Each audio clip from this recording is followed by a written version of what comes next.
wabarakatuh. Okay, you guys can see something on the screen or something? Yeah, you can? Okay, at least there's something there. Okay. Alhamdulillahi Rabbil Alameen, wa salatu wa salamu ala Sayyidil Anbiya'i wal Mursaleen wa ala alihi wa sahbihi ajma'een, amma ba'd. I'd like to start by saying the purpose of this discussion is not to motivate you, and we're not going to be doing something spiritual in nature. I just want the purpose of this session to be clear to anybody who's interested in studying the Arabic language. If you've had any interest or curiosity about learning Arabic, whatever level you are, then this might be beneficial for you. When somebody says, I want to build a house, and you say, okay, well, let's talk about the land, let's talk about the foundation, let's talk about the concrete, the steel, the wood, the plumbing, the electricity, and constructing a house is an entire process, right? And some parts of that process are under the ground, some parts of it are over the ground, and you need different specializations before you can get to a house. But somebody says, no, don't give me all these details, just tell me how I can get a house. How do I build a house? No, then you're not understanding the problem. The problem is it's huge, it's a big project, and it's made up of many parts, right? I'm giving you this analogy because I want you to understand. I've been in the Arabic teaching space for a long time. I've been teaching Arabic for about 25 years and studying Arabic also for about 25 years. I'm still studying Arabic. And sometimes you get, because we're in the age of, quick products, like you say, lose 10 pounds in 5 days and learn Arabic in just these 4 hours. And we get all this kind of gimmicky stuff. We're so used to that, so we want something quick, and I just want to know it, right? One time I was sitting here in Texas, this was in Irving, I was sitting at a restaurant and just minding my own business, eating my biryani. I was just like a normal person. Somebody came up to me, hey, you teach Arabic, right? I was like, yeah. So you're guaranteeing that if I take your Arabic program, I will understand the whole Quran? I was like, huh. So did you go to university? And he said, yeah. I was like, so before you went to the university, did you go to your professors and say, so you're guaranteeing that if I take your program, I will become the top accountant? Did you have the idea is you're not buying a shampoo, dude. You're getting an education. And when you get an education, 90% of the work has to be done by you. The teacher is just there to say, turn this way, pick this up, move that way. He's just guiding you. But the work is not being done by the teacher. The work is actually being done by the student. But because we have become impressed with consumer mentality, we've even started looking at education the same way we look at products, right? We've got that consumer mentality even in education. So that's the first thing I want you to be aware of, that I'm not going to be presenting the consumer version. I'm not going to be telling you, here's the quick fix. There are programs that might say, if you do this, you will know 90% of the Quran, or you will know 90% of the Arabic language. I don't believe it. Sorry. And if somebody says, yeah, I did it, and now I know 90% of the Quran, I have a problem with that person because they have a psychotic issue. They think they know 90% of the Quran. I've been studying Quran for 25 years. I can't put a number, but I know very little of the Quran.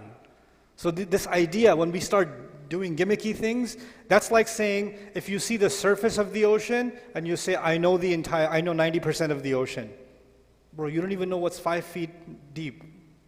What to speak of, 500 feet deep or 1,000 feet deep. How do you know? You don't know. So there needs to be a level of humility first as we get into this discussion. Anyway, but let's put a map. If you understand the map, this will really, really help you. Okay? I will give this presentation to Imam Nadeem. I put this together today. And by the way, this was very last minute. This was not announced because I'm only in the US actually for a couple of days. I'm flying out tomorrow, and he talked to me this afternoon, hey, what are your thoughts about an Arabic program? I was like, let me just come and talk about it. Let me just get it off my chest. And I'm putting this on YouTube also, so you can refer back to these notes, inshallah, for your benefit. Okay, so let's go through this quickly. Any education should be based on goals. So the first thing I want you to know is, I'm not interested in saying, I finished this book and this book and this book. No, I know this skill and this skill and this skill. You understand? So if you want to break it into goals, there are 5 goals in Arabic education. These are your 5 goals. Reading and pronouncing properly without understanding, which is what most people from South Asia and Southeast Asia and most non-Arab Muslims, they can read the Quran. And some of them did some tajweed, so they can pronounce properly.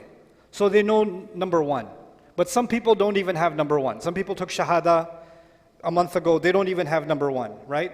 Or some people were even born Muslim, they were raised in a Muslim family, but they learned to read Quran when they were 5, 6, 7, 8 years old, but they haven't done it for 40 years. So they forgot, or they're not good at it anymore. So there's lots of millions and millions of Muslims who don't even have number 1.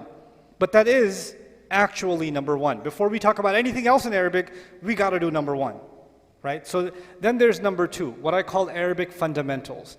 Arabic fundamentals is basically your first course in Arabic studies, the first course you would take before you do anything else to understand Arabic.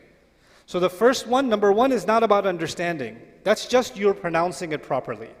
You're reading it properly, that's all. The second one is you're starting to understand. And the starting to understand is, that's why I didn't say Arabic, I said Arabic fundamentals. Just the basics. Just enough that you are now ready for the actual language, the building blocks. That's number 2. Okay.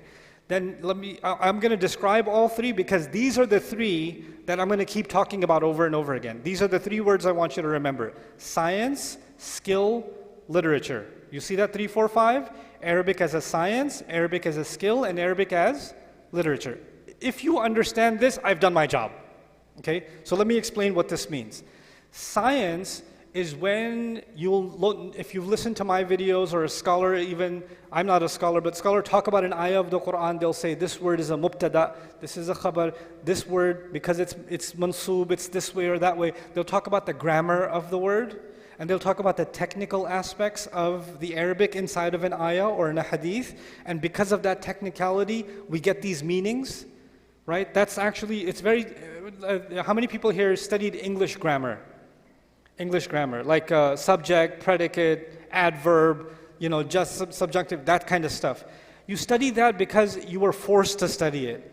But if I gave you, you're understanding me right now, but if I told you this sentence, this car is new, give me the grammatical, scientific breakdown of this, then car, then is, then new, right? Some of you might have trouble with that. You don't know what a subject and a predicate is anymore. You don't care. I just know what it means. Why are you getting so technical? Arabic as a science is about getting very, very technical. It's getting technical. It's like the source code of Arabic, right? Those of you that are from a tech background, there's the Arabic front end and there's the Arabic back end. Arabic as a science is the Arabic back end, right? All of us are using an app, but a programmer doesn't just see the app. He can already see, oh, this is the functionality they used. This is the source code. This is the engine they put together. He sees more than other people.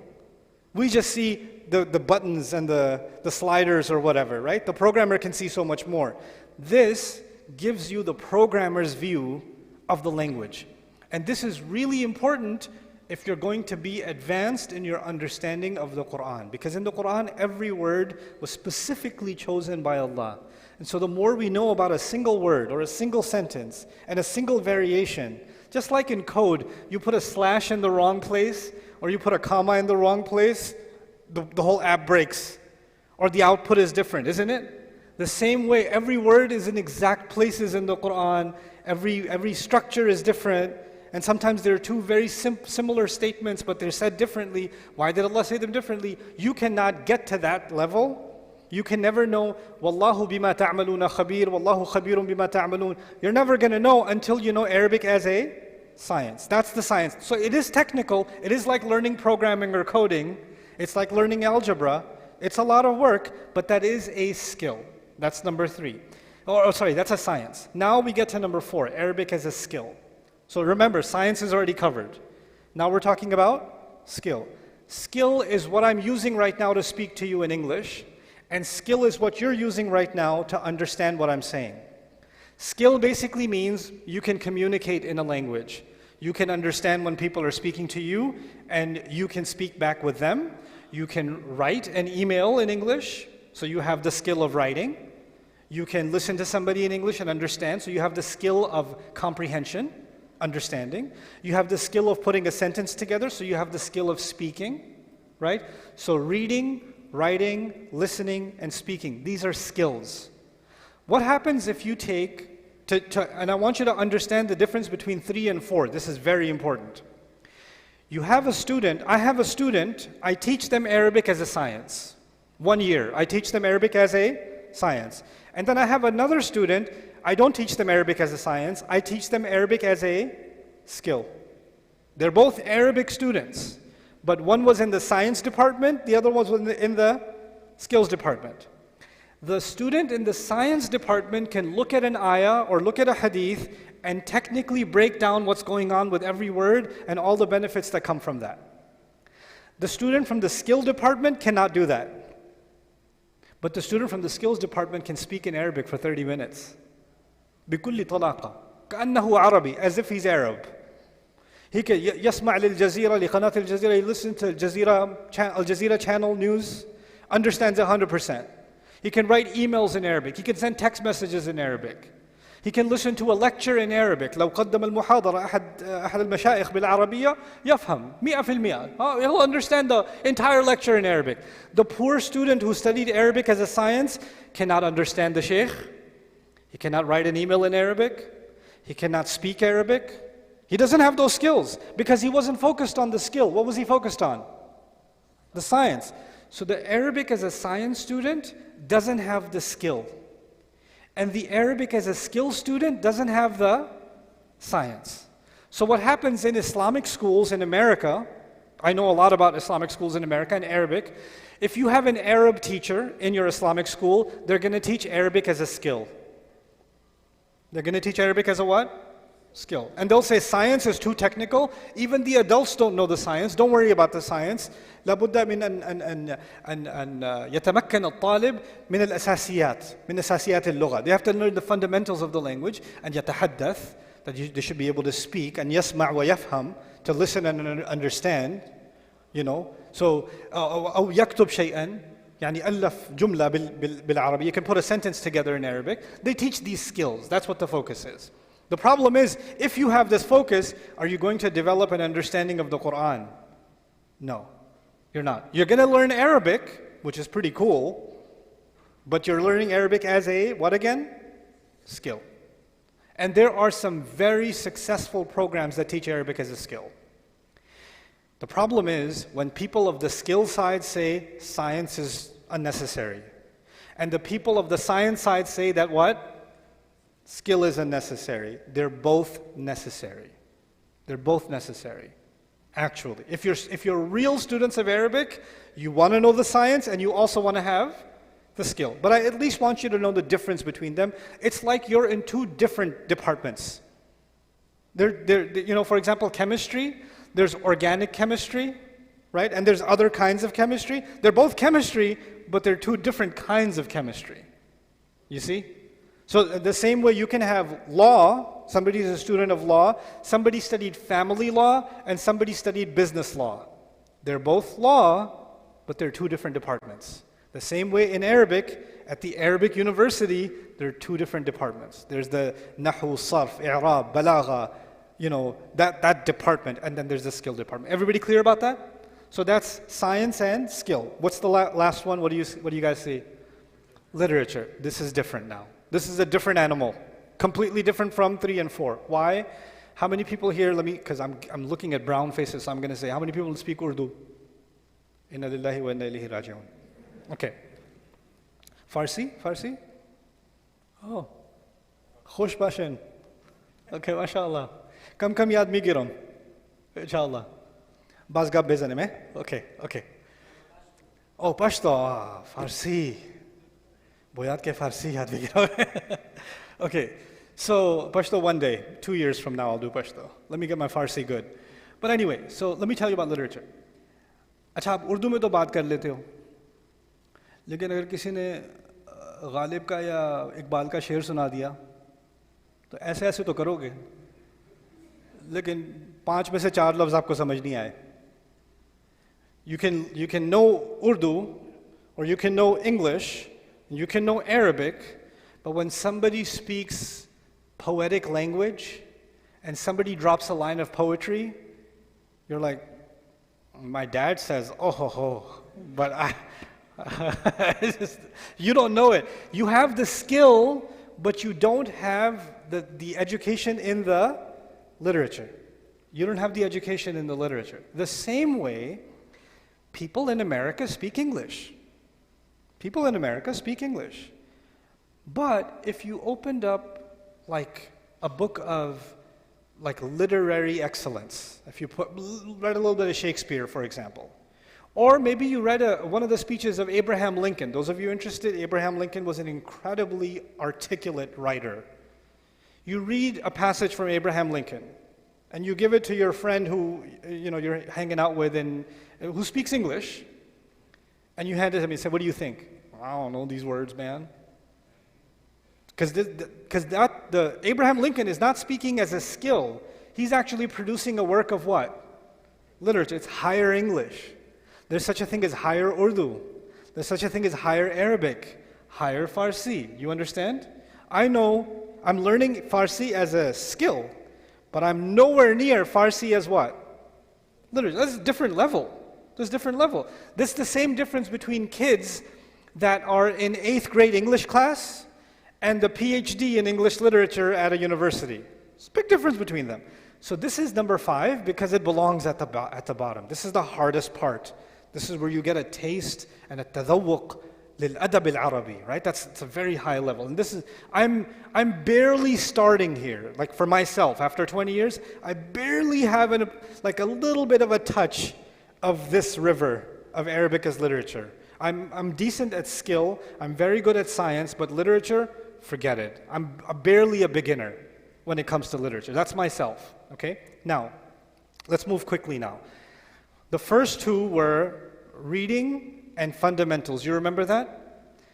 If you are starting to get serious about your Arabic, these 2 are the only concern you should have. Everything else, 3, 4, and 5 is none of your business. 3, 4, and 5 doesn't matter for you. Only 1 and 2 matters for you. Until 1 and 2 are perfect, don't worry about 3, 4, 5.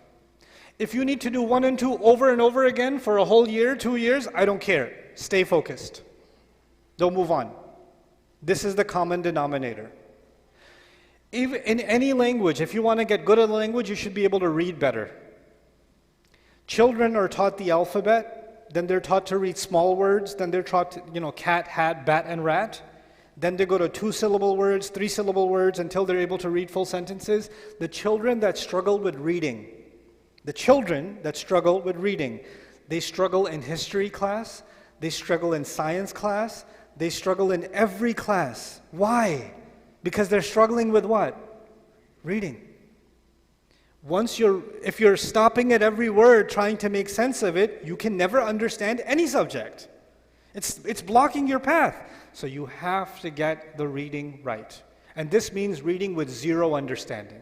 This, by the way, nobody does it better than brown people. The Qaida Nuraniya, the way the Hifdh Madaris have set it up, and the way that we teach Nazara in the South Asian subcontinent, nobody has a quicker turnaround program for this than them. There's no need to reinvent it.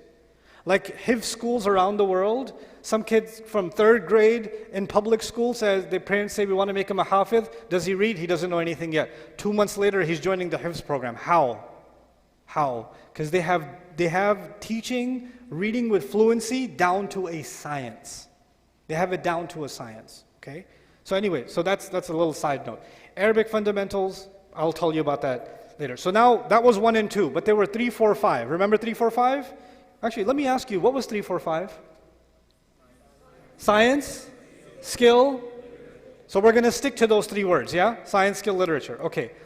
After you do the basics, my philosophy says you have 2 options. You can go science, literature, skill, literature, and then science. So you could do science at the end. Or you can start with science, then go to skill, and then go to literature. You have two roads you can take. Because I want you to have all of it, But you have to decide which road you're going to take. Now, let me tell you the difference between these two roads. If you take the skill road first, then you will be communicating in Arabic sooner. And you will feel more connected to Arabic as a language sooner. You'll be able to make friends with Arab shuyukh sooner. Okay? You'll be able to travel and enjoy a little bit more Arabic sooner. You'll be able to listen to Arabic content on YouTube or whatever else sooner. Because you're focused on what? Skill. And I'm not telling you you're going to get literature at the most advanced level, but after you do skill, you can move on to reading the basic stuff in Arabic, like reading like a small, maybe an essay, right? You can start reading WhatsApp messages in Arabic, and then from there you can start reading social media posts in Arabic, and from there maybe you can start reading even tafsirs in Arabic, basic tafsirs in Arabic. You can do that. You can go from skill to at least basic literature. Not advanced literature, but basic literature you can get there. But you're still going to be missing the science, so eventually you can come back and do the science. Let me tell you, the real value of the science is with Quran. Okay? Now, let's come back. 1 and 2 are the same. 1 and 2, no disagreements. Everybody's got to do 1 and 2. And I didn't really describe number 2. I will at the end. If you take the science road, here's what's going to happen. You will spend all this time studying the science. The more you study it, the more you will see the Quran unlocking for you. When you're standing in salah behind the imam, whoa, what was that ayah? Is that what Allah says? I gotta go to the imam. What surah was that? I want to read that for myself again. Because that was muqaddam. Why was that muqaddam? Why is this mu'akhar? Why is this munawwan? Why is this ghayr munawwan? That's mamnu' min as-sarf? Why? Your brain's going to be, your neurons are going to be firing when you're standing in salah because you're focused on the science of the Arabic. Every word matters. Every word matters. That will start building this connection with the Quran. However, when your Arab friend comes to you and says, hey, Habib, تتعلم العربية, huh? You're like, what? I thought you studied Arabic 1 year. What, you cannot speak with me? What you learn? You're going to have Arab friends who are like, you're studying Arabic for a whole year, you didn't learn nothing. You can't even order a shawarma. I got to order it for you. You know? So you're not going to be able to impress anyone with the science. You can impress people very quickly with the what? Skill. If you want to show off, go with skill. Guaranteed. People are like, mashallah, oh, he said a whole sentence. I heard him say like 2 sentences in Arabic.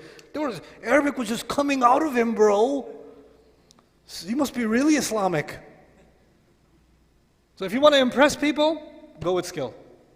You know what's sad? People go, young men, from the 90s I know, young men used to go study, I want to study Arabic in Egypt, I want to study Arabic in Jordan, before Syria's crisis, may Allah help the Muslims in Syria. A lot of Muslims used to go to Syria to study Arabic, to study, a different institute, and they'd come back after 6 months, 8 months. If somebody goes from America for 6 months, they come back a Shaykh. Compared to us, they're a Shaykh, right? Over there. And what did they study there? What do you imagine if you go to Egypt? Did you study skill or did you study science? What do you think? Skill. So they come back speaking Arabic, and then everybody thinks, MashaAllah, al-Arabiya bikul talaqa yani. Oh, right? In Farsi, Name Khuda. Chaka khub gap mizana. Right? How? Kya zabardast baya uski Arabiya si zabardast hai, maza aa gaya yaar sun ke. Right? But the problem is when you sit that same young man down and say, tell me about this ayah, you're like, we didn't do that. Because what did they not cover? The science. If you want Quranic studies first and not impress anyone, then start with science. Science is going to be painful, but it's very rewarding with Quranic studies. Now, from science, you cannot stop at science. You must go over to what? You must. It's a must. Why? Because we don't just want to understand Arabic, we want to taste Arabic. We want to taste the language of Rasulullah sallallahu alaihi wasallam. Right? It's a beautiful thing to be able to connect with the ummah in the language of the Quran. To have that skill is a really beautiful, beautiful thing. Right? And so you want to, but because your science part is already done, the skill will come to you super fast. For those of them that have done skill, literature comes quickly. For those of them that have done science, what comes quickly? Skill will just, eat it up. You will go through textbooks in weeks. Entire university textbooks that teach Arabic in 2, 3, 4 semesters, you'll be done in 6 weeks. You can fly through it, pick it all up. And if you're worried about vocabulary, it will start coming naturally. You don't have to have anxiety about it. Then finally you get into what? Literature. This, by the way, the science, skill, literature, that was my journey. So if between these two, I didn't have access to learn the skill from anybody. And skill is also difficult in non-Arab environments. Because to learn the skill of Arabic, you should be in the Arabic environment.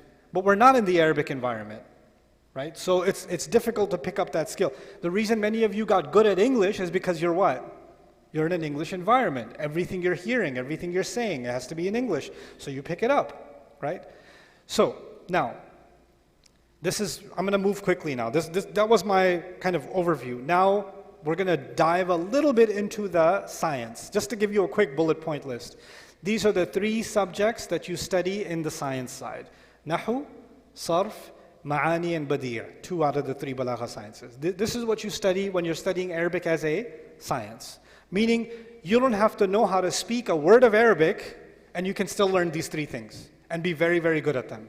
Pakistani, Indian, Bangladeshi imams, many of them, they don't speak Arabic very well, but they are masters of this stuff. Like they've mastered this stuff. They really own the science thing that we've done in our madaris is amazing. It's really, really impressive.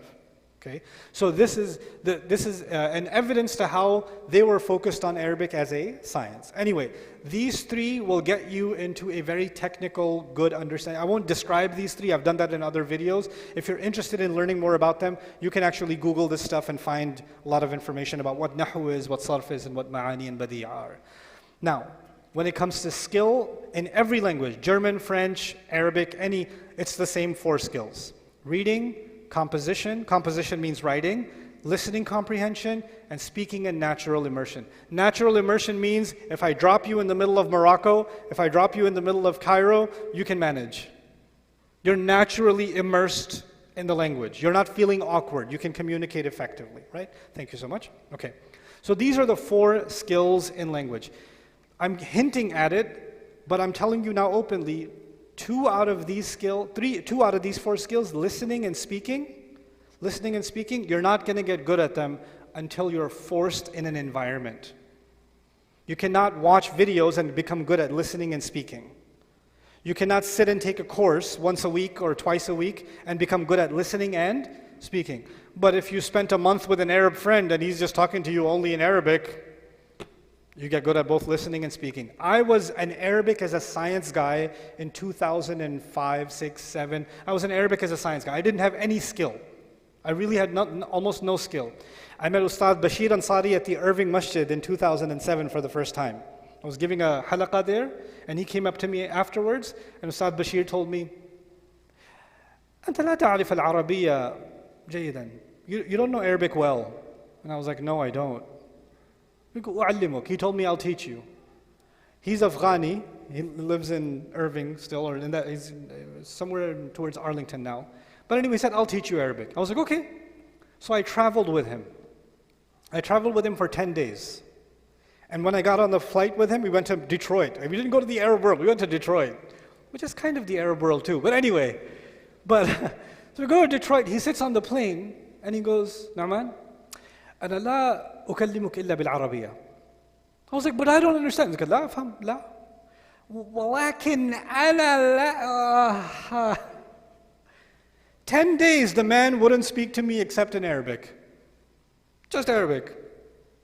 And after 10 days I started mumbling through sentences. Then I said, let's do it again. He goes, what? Okay, نكرر نعمل نفس المشروع مرة ثانية. I went with him to Chicago, which is more like India. Okay, so South India to be specific. Anyway, so Go to Chicago, 10 days, he's only speaking to me in Arabic. We're reading Al Jazeera articles together. He's just talking to me about some of he's posted articles on Al Jazeera. He's an accomplished author, right? I was very lucky to find a teacher like that, because what did I get from him that I can never get in a class or a video or anything? I got an environment. I was immersed in the Arabic language for 20 days, and it got me going. It just revved my engines. Why was it easy for me? Because he didn't have to explain the word should be this way, and the i'rab should be that way. It should be muslimun, not muslimin. You should put an al here, not. I didn't need any of that help from him. Why? Because I already had Arabic as a science. I already had the science. He was just giving me the skill now. That's all it was, okay? Now, literature. This is, why should you be interested in literature? First of all, that will get you reading tafsir. Tafsirs is also different degrees of complexity. If you're reading Tafsir Ibn Kathir, it's easy Arabic. Tafsir, At-Tabari also is fairly easy Arabic. Tafsir Al-Jalalain, easy Arabic. You go to Tafsir Al-Qurtubi, gets a little bit tougher. You go a little bit further down, you read Tafsir Imam Fakhruddin Al-Razi. Okay, now you need a little more Arabic. You get to Al-Kashaf, you start reading Ibn Ashur, Imam Al-Lusi, you start, An-Nasafi, you start reading more advanced tafsir. You're like, oh, what did he say? What, I don't know half these words. I don't know what to do with that. So the literature gets more and more and more advanced. That's in literature. And of course you have to learn poetry, because a lot of Quran is challenging poetry, so that comes here. And of course the Prophet ﷺ had a very unique style of speaking. Right? So the Quran has its own unique style. Rasulullah ﷺ also has a unique style, unlike the other Arabs. So the style of a hadith is not like the style of general Arabic. So that's also kind of a literary study in my view. Okay, anyway, now, this is for you now. If you remember, by the way, what were the 3 areas?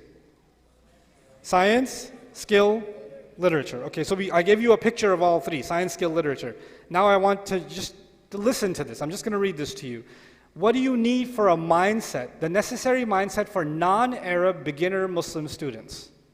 Non-Arab beginner Muslim. By the way, how many, al-Arab ma'ana? Al-Arab? Okay. Al-Ba'ad minkum, mashallah. The Arabs have what? The skill. The skill. And the Arabs were crying when they were back home and they had to do Nahu and Sarf, because they hated science. Okay, so even though yujidun al-Arabiya min jiha, walakin la yujidunaha min jiha ukhra. They're not good from another angle, because they never did it as a science really. So you guys, you don't need the skill, but now you need the what? The science, right? So even the Arab, some of my favorite students are actually my Arab students, because some things come to them naturally, but the Nahu Sarf stuff, when they learn it, they eat it up really quickly, and it really benefits them. Anyway, so you must do most of the work yourself. Congratulations. So which program should I follow? Which teacher is going to make this easy for me? No. If you have that mindset, I'm sorry, you're not going to make progress. You will not. You have to come to terms with the fact that you are on your own for the most part. You have to learn the skill yourself. Some of the best programmers I know learn programming in a classroom or themselves? Themselves. They picked up the new languages, they updated themselves. Some of the best business people I know, did the business work themselves or got somebody else taught them? They did 90% of the work themselves. Whenever they got stuck, they got some advice from here and there. 99% they're doing themselves. Anybody who's actually good at something does most of the work by themselves, and they always get stuck somewhere. Then they go to some expert who helps them push a little bit more. Then they go in. And the people who say, oh, who's going to help me? Who's going to make this easy for me? Those people will never become good at anything. You'll never be good at anything because you're not in the mindset of doing this yourself. Some people say, until I have a teacher in front of me, I can't concentrate. Okay, then continue to remain a loser who's entitled. People used to travel hundreds and hundreds of miles, thousands of days of their life gone because they could maybe learn 1 or 2 things from a teacher, and those teachers didn't have full time for them either, right? And now information is coming to you, but you're like, yeah, but it's not the flavor I like. I like sitting on a cushioned chair first. What is this nakhre? What is that? First mindset. Then you must become independent as much as possible. You have the resources, you have the tools, now you just have to follow the plan, right? 3, you must focus on one goal at a time and not be overwhelmed. How many areas did I define? 5. You don't say, Arabic is too much. No, where are you? Are you in 1, 2, 3, 4, and 5? Which one are you in? Where are you? And inside each of them, there's a list. Finish the list. If you're in 2, there's a list. Finish the list. Don't say, it's too much. No. Right now, I'm on step 3. Okay, then work on step 3. Focus. What students sometimes do is, they're like, this one thing was hard, the whole thing is hard. As a crisis. No, be more specific about where you're having a problem. Okay, and finally, you must self-assess. Why is this important? If you got a 60 on a test, if you're a good student and you got a 60 on a test, it's really good for you. Because you won't say, I'm a loser, I failed, I can't believe I can't even study. No. You'll focus on your mistakes. You'll study your mistakes and say, I messed up this one. That means I'm not good at multiplication, I'm not good at decimals, I'm not good at, graphs. These are my 3 mistakes. I will keep practicing these 3 because these are my weak areas. You understand? We do this in sports. If you play a lot of table tennis, I lost because I kept losing points on my backhand. Guess what? If you want to get better, I'm going to practice my backhand. Because I identified my weakness. When I say self-assess, nobody can help you identify your weakness if you're not aware of yourself. Bad students, you know what they do? The moment they fail at something, they say, I'm just bad at Arabic. You're a bad student. But if you got the same bad score and you say, I'm bad at sarf, or I'm bad at lafif, or I'm bad at jumla, I have specific, this is what I'm bad at. Now you're a good student. And I'm telling you, if you can identify your weaknesses as a student, you will be the strongest kind of learner. And those weaknesses will be your strong points. Like you'll enjoy teaching those the most because you'll conquer them. To me, it's like I'm a gamer, I'm a video game guy. You know the boss you can't beat? That you got so close and then he gets you? That boss? Once you beat that boss, you get such a high out of going back and beating that boss over and over again. Then you want to make a video on Twitch to show other people how to beat that boss.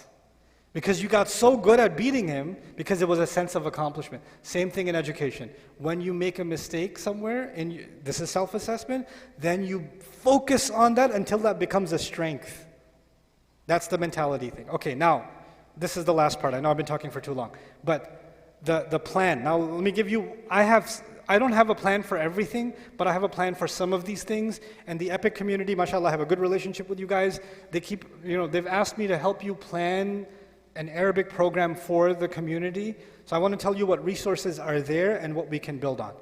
I told you number 1 was reading and the 2 was what? Fundamentals. I taught the fundamentals here for 10 days. And they were broadcast live on YouTube. So if you didn't attend them, you can watch them. And if you studied them and you forgot them, you can review them. But until you solidify those 10 days of material, none of this conversation has any benefit for you. Then go have a slice of pizza and go to sleep. You don't need anything else. That you need to do. If you are before that, you don't have any reading at all. You don't know Alif Ba. Or when you're reading Bismillah ar-Rahman ar-Rahim, you're reading me? Is that a me?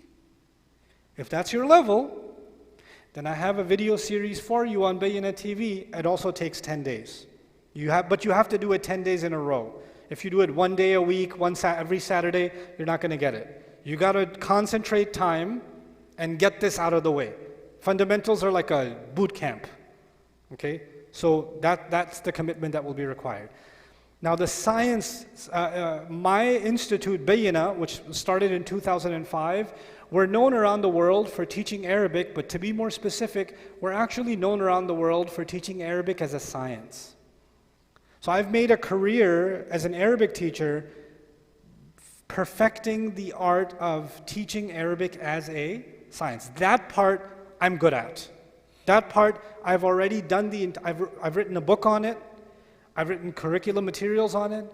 I've done video lectures on it, and I've taught the entire science. Science is a huge list. But I've taught the entire science and recorded the whole thing. It's already available.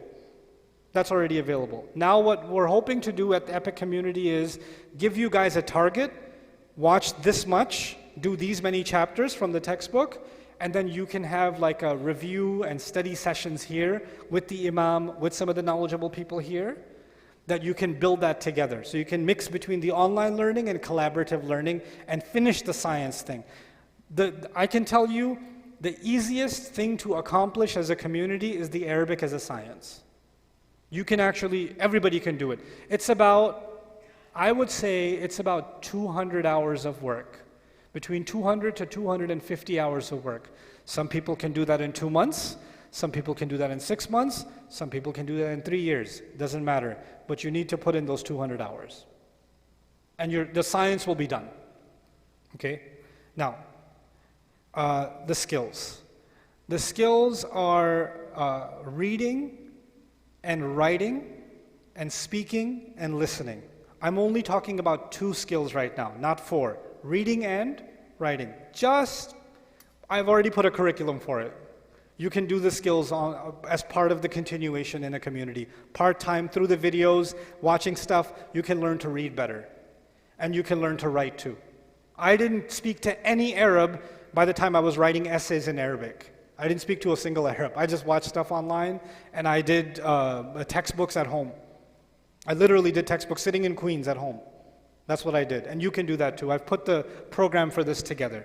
But the other skill, which is listening and speaking, you need intensives. You need an environment where you're not going to be allowed to speak English. There's a language institute in Vermont, Middlebury. They have a 6-week, 7-week program. You go and the CIA sends people there, FBI sends people there. 7-8 weeks, you're speaking Mandarin. 7-8 weeks, you're speaking Iraqi dialect Arabic. 7-8 weeks, you're speaking Bangla. 7-8 weeks, you're speaking Dari. Or 7-8 weeks, you're speaking Pashto. They've got a program for all of them. Pay $10,000, live there for 7-8 weeks. You can learn the language. Why? Because they're eating together, sleeping, sports, activities, everything is in that language. We can create this environment temporarily, and we can build the skill of Arabic. I don't think the skill of Arabic should be taught in the classroom. I think it should be taught as an environment. We're going to be experimenting, actually the imam of a great community in Minnesota, Darul, whose skill program I'm extremely impressed with. I'm never impressed with Arabic programs, but the Al-Jazari approach, their institute is called Al-Jazari Institute. I'm really impressed with their program. They've got this down, and they produce results. Their students, mashallah, are now, some of their top students are speaking really beautifully. They can write, they can compose their thoughts, and they have the skill. Never left Minnesota. Public school kids that are speaking beautiful Arabic. It's possible. It's not a dream, right? So we can, inshallah, produce things like that, and I think summers are a good time to do that.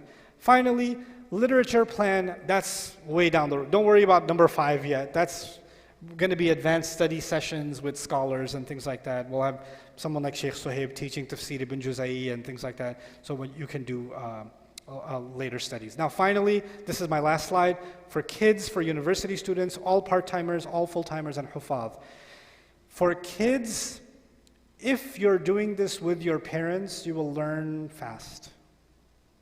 And my recommendation is actually kids should be learning Arabic as a science along with their parents.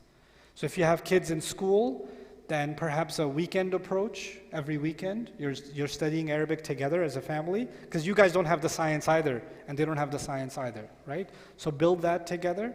University students, my recommendation is you guys can do this in the evenings.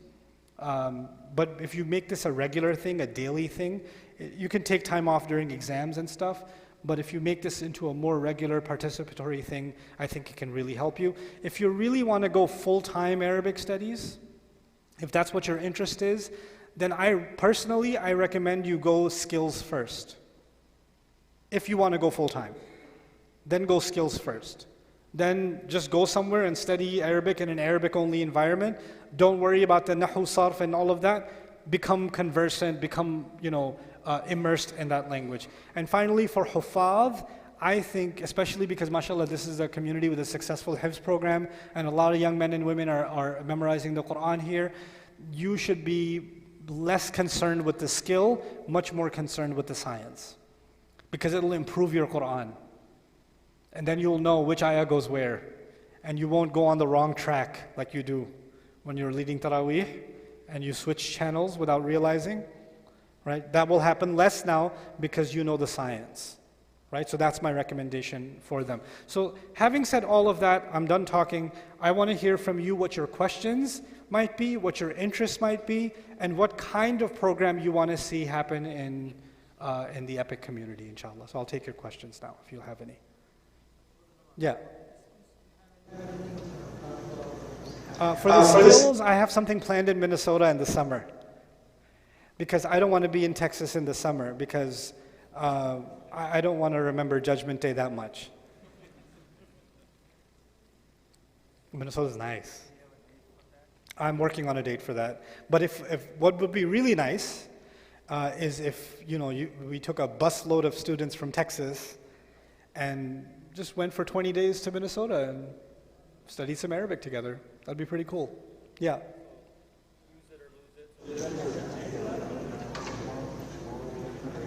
Okay, once you've taken the fundamentals, how do you retain that?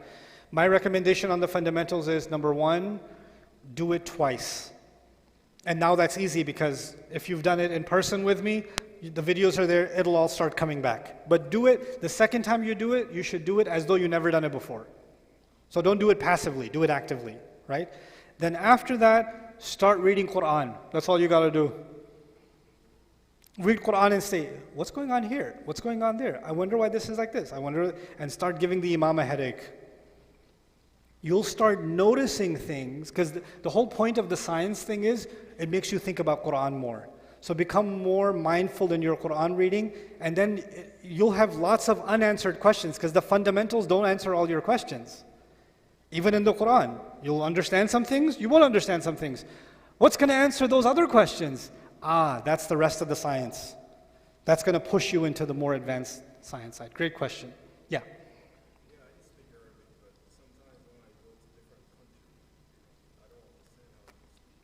Yeah.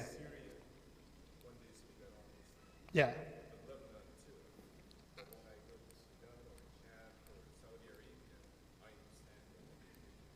Yeah. Okay, so when you go, the question my dear brother asked, what's your name? Haytham asked that he speaks Arabic, but when he goes to, maybe Lebanon or Syria or any other country, he doesn't understand what they're saying. But when he goes to, maybe Saudi or Chad or Sudan, then he can understand what they're saying. But supposedly it's all Arabic, right? But it's not really the same Arabic. Yeah, there are lots and lots of dialects, and there's a standard Arabic. When I'm saying skill, I'm referring to the standard, the newspaper, the Al Jazeera, the Shaykh's lecture Arabic. But I'm not talking about the Lahja Masriya and the Lahja Lubnaniya, the dialects. Because the dialects they're all over the place. So I don't understand most of them. I understand the Egyptian dialect pretty well, but the other ones, the Khaliji kind of, the Algerian, forget it. Forget it.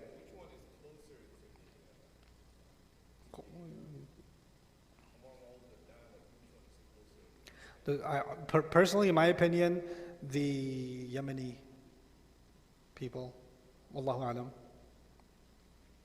and the Saudis, and the Sudanis are pretty close. Sudan is very close to Fusha, yeah.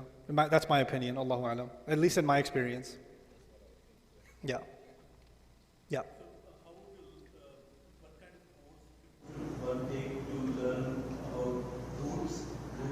That's within the skill. The question is, what course should a person take to learn about the roots? You need two things for that. You need your skills to be very high, so you should be done with the skill set, and you should be I spoke wrongly. Your science should be done, and then on the skill side, your reading comprehension should become advanced, meaning you can read the Arabic sources that talk about the roots. Right? So basically what I'm saying is, you're done with the science, and then you got to a point where you're able to read Arabic books, which is one of the skill areas, right? And then the Arabic book you will access in this case is the qawamis, the lexicons, which are, okay, ilm, ayn, lam, mim. Here are the origins of this word and the story behind this word, etc., etc. And that's where a lot of my lectures come from, are the qawamis. I go to these sources and dig into the origin of the word and where it came from and all of that stuff, and then I put my thoughts, and then I look at the mufassirun and what they've said about that word, etc. Right? So you will need a skill for that. Now there are some sources available in English. They're good. They're not as thorough, but they're good. You know, there's English dictionaries too now. Yeah. And how would you get to know the multiple dimensions of Quranic ayat? That's tafsir study. There's linguistic tafsir studies. The question is, how would you get to know the multiple dimensions of the ayat of the Quran? So this area of tafsir study is called al-wujuh wal-nadha'ir, or tafsir bil-awjuh. What that means is, you can look at the ayah and you can look at that word and it could have multiple possibilities. And tafsir, there's certain tafsirs, not every tafsir, certain tafsirs are specialized in that. Like Kashaf, Razi, Alusi for sure, Ibn Ashur, they'll focus on, here are the different ways you can read this ayah, and this is what it would mean in each of those cases. And then of course Alusi will even add at the end, here are the 5 opinions, but about the 5th opinion, laysa bi shay. That's nonsense. So he'll do that too. He'll mention it and then say, yeah, doesn't know what he's talking about. There's only 4, there's no 5th one. Right? So that's a good question. Yes? So for step 2, you recommend those 10 days videos? That's right, yeah. I have 2 different sets of 10-day videos I have a 10-day series for 1, and I have a separate 10-day series for 2. Yeah. For number 2, it's on YouTube. For number 1, it's on Bayina TV. Yeah. Yeah. No, sir. No, I don't want to do step number 2 in person again. I'll tell you why. I'm a big believer in productivity. And I think about what is the most productive contribution I can make. Best case scenario, there's a couple of decades left. Right? So that's best case scenario. So what's the most productive contribution I can make? And in my mind, the parts of the Quran that I haven't studied in depth or commented on in depth, studying them and being able to produce that work so that maybe 50 years after I'm gone, some young people have some access to something that they can understand without knowing the Arabic, that can inspire them to then learn Arabic, right? I want to leave that legacy behind. So I did Surah Al-Najm with you guys, some of you might remember, last December. But I've been doing a surah every month since. So I'm currently working on Surah Al-Mumtahana. So we've come a long way from Surah Al-Najm. I'm all the way in Surah Al-Mumtahana now. So, but that's my priority. That's why I got this curriculum recorded, because I personally would be, if I asked my teacher that I learned Arabic from, who recorded it, and by the way, his recordings were on cassette tapes. They were and handwritten notes. If I had gone and asked him, hey, could you teach it again? Because I like the live experience.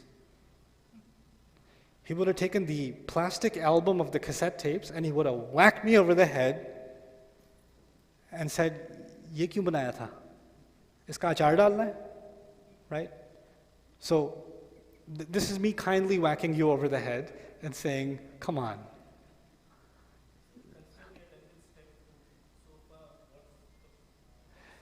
So if you're done with step 2 and you live in the United States, generally I would say go towards the science, because you don't have access to the resources to build your skill. So might as well just at least get one of the 3, 4, 5 out of the way. So science is low-hanging fruit. I've got the entire science curriculum in the form of a textbook, exercises, and for each chapter and sub-chapter section, companion video explanations. It's already done. The whole thing is already there. It's just, hal min muddakir. Is there someone who's going to take it up? That's already on the Dream program, dream.bayinatv.com. You can see all of it's there. And there, mashallah, there's, Thousands and thousands of students around the world that have already completed it. Some have already translated it into their languages. They're teaching it. It's being taught in Tamil. It's being taught in French. It's being taught in Turkish, etc. So, alhamdulillah. You can print it. It's a PDF. You want to make a hard copy? Make one. Can you go from 3 to 5 directly after skipping 4? I doubt it. I doubt it very much. The reason is, if you're not naturally tasting the language, then tasting poetry is kind of, because the literary taste is built on top of the basic taste. Meaning like reading tafsirs and stuff? Yeah, you need half the skills. You'll need half of, so think of it as 3, the item number 3, it's 3A and 3B. Let me further clarify. 3A has to do with reading and writing. 3B has to do with listening and speaking. You will need 3A. So science does not give you 3A. You still need 3A. 3A once again is what? Reading and writing. So you'll need to develop that skill, because using that skill, then you can open up a tafsir book and then, get further. Good, yeah. Uh-huh. You have an application called Arabic with Husna? Yeah, that's science. That's all science, yeah. That's all science, yeah.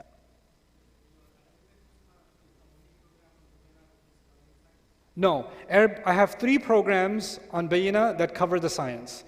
The easiest version is Arabic with Husna, okay? Then there's a brief version called the Dream program. It's within the Bayina TV app.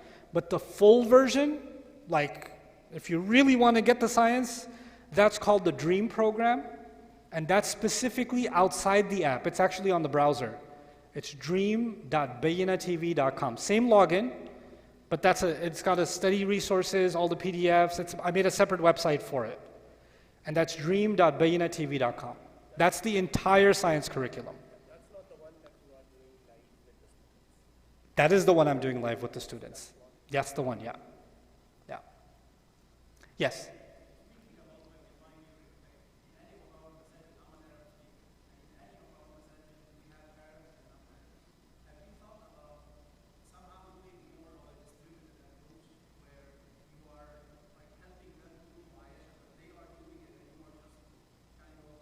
Yeah, I think I want to make some kind of a recommendation for that can be implemented easily. I've been thinking about that. It's cool you bring that up. So the idea is there's Arabs and non-Arabs living in the community, right? So what you could do, easy hypothetical, linguists have now identified there's about 200 things that you need to learn how to say in any language, and you become basically functional in that language. There's a couple of hundred things. Those same 200 things, you learn them in Farsi. Those same 200 things, you learn them in Arabic. Those same 200 things, you learn them in... You're basically starting to communicate, right? We could produce those 200 things and give them as a list and say, hey, and give them to all the Arabs too, and say, hey, whenever you speak to your non-Arab friend, when you speak to your Bangladeshi friend and your Sri Lankan friend or your Pakistani friend, use this. Keep using it, keep using it, and keep using it. And then they start like, ooh, 10% of my conversation today was in Arabic. And the next day, 11%. And the next one, 15%. You understand? But it starts with some very basic, easy to reach target. I can produce that for you guys.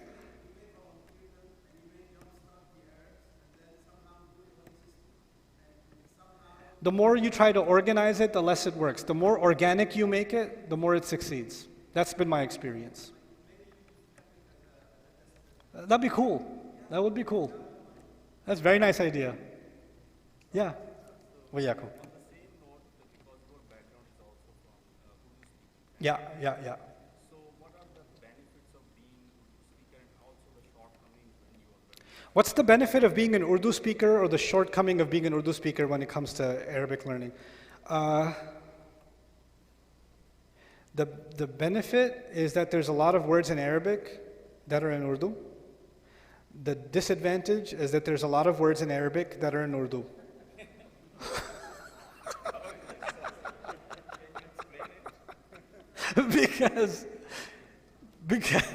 Because the Arabic words in Urdu, they have a different meaning. But then the Urdu speakers say, mashallah, when I listen to the Quran, right, I understand 50% because my father used same words. No, he didn't. Bro, he didn't. I'll give you just one example. In Arabic, someone who is powerless is called dhalil. Dhalil. Urdu mein kehte hain dhalil. Dhalil is someone who is what? Power. The plural of dhalil in Arabic is adillah. وَلَقَدْ نَصَرَكُمُ اللَّهُ بِبَدْرٍ وَأَنْتُمْ أَذِلَّةٌ. Allah helped you at Badr, you were dhalil. If you do tarjuma of dhalil in Arabic and dhalil in Urdu, you see the difference? Okay, هل جزاء الإحسان إلى الإحسان. الإحسان بالعربية الإتقان أصلا. الإتقان بالجمال. Like when you do excellently, that's called الإحسان. يعني أحسن في العمل, excellent at work. Okay? In Urdu, what's إحسان? Favor. هل جزاء الإحسان إلا الإحسان. एहसान का बदला तो एहसान ही होगा ना फिर. That's a horrible translation. That's a mistranslation of the Quran. So what I'm trying to tell you nicely is the same thing that is our advantage is also our disadvantage. But at least the reading comes easily, right? Because the same alphabet. So at least that's a good advantage. Yeah, but you can learn that easily. Yeah, you can learn that easily. The pronunciation definitely is different. We have غير المغضوب عليهم ولا الضالين. Yeah, but you can fix that. That's not too big of a jump. Yeah? Yes, sir.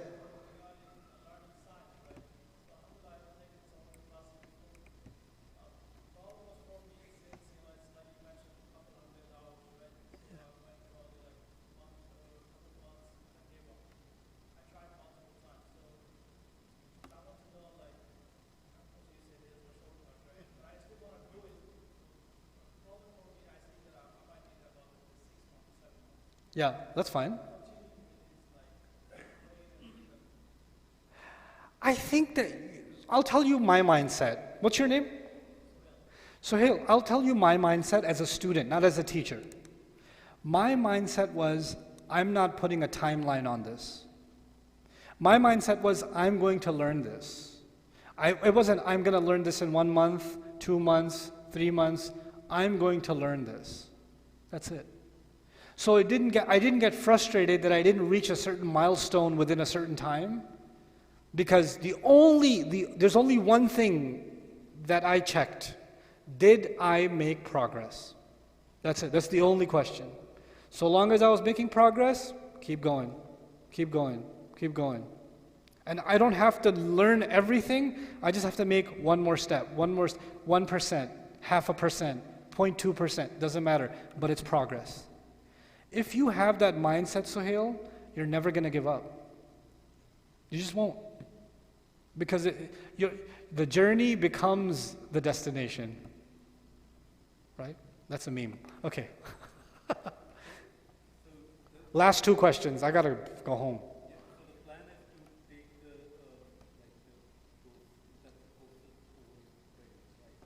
The skill side. Yeah, the skill side. So my recommendation, we haven't ironed it out, my recommendation for a community, and I'll make EPIC the experimental community for this, is that I've already done the hard part, the teaching and the resources and the organizing of the curriculum. That's all done. In education, that's 70-80% of the job.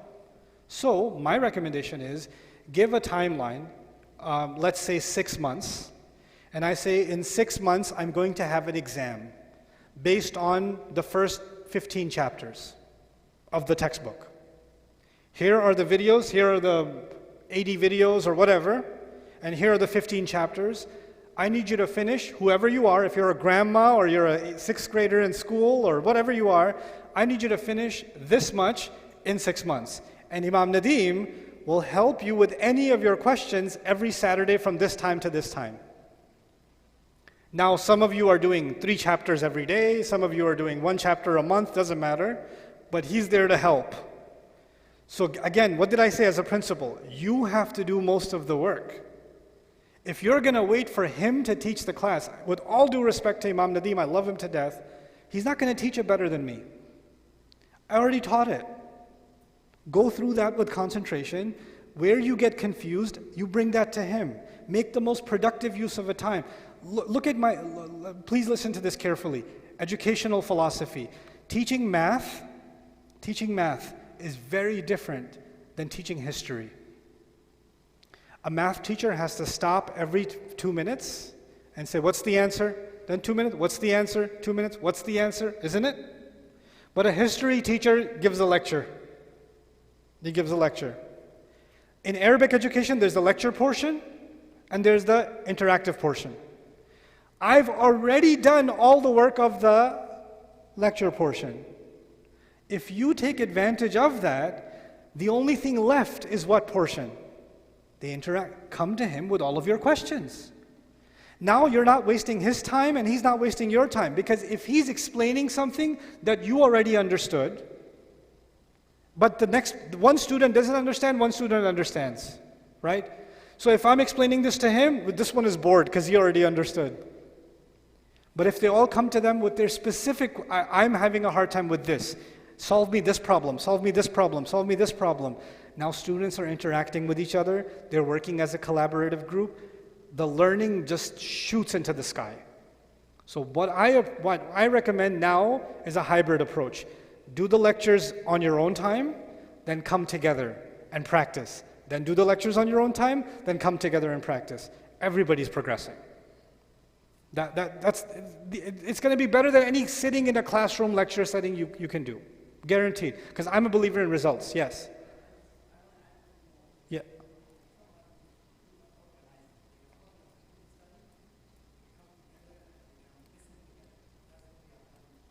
Yeah, you can also come together and listen together.